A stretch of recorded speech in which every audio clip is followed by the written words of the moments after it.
Kisah ini sangat terkenal, dikisahkan ada seorang ahli ibadah yang sudah ibadah puluhan tahun, kemudian syaitan kan nggak pernah berhenti-hentinya untuk menggoda kita. Bahkan ketika sampai di akhir hidup kita, syaitan masih loh menggoda kita untuk kita nggak mengucapkan la ilaha illallah, untuk kita lupa kepada Allah, untuk kita nggak percaya kepada Allah, masih loh.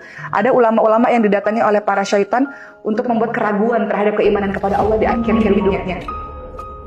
Oleh karena itu ada satu kisah di mana ada seorang ahli ibadah yang sudah ibadah puluhan tahun, kemudian syaitan membisik-bisiki dirinya, yuwaswisu fi sudurin nas minal jinnati wan nas. Kata syaitan yang membisikkan was-was di hati manusia, engkau kan puluhan tahun sudah berbuat amal baik, sudah berbuat soleh, nggak pengen ngerasain sedikit aja, paling nggak sekali aja, biar tahu gitu. Kamu kan tidak pernah minum khamar, coba deh sekali cicipin. Betul, gitu, menikmati dunia. Bukankah Allah itu maha pengampun, maha penyayang, kata syaitan.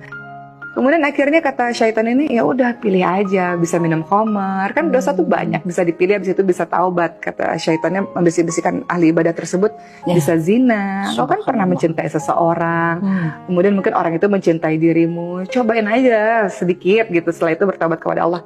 Atau membunuh misalnya, atau membunuh engkau rasa berat, kau bisa pilih dosa yang lain.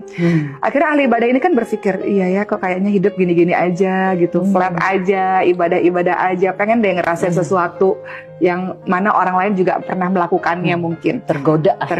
Akhirnya beliau pikir dosa yang paling ringan itu minum khamar. Karena menurut ahli ibadah itu, dosa itu nggak menyakiti siapapun.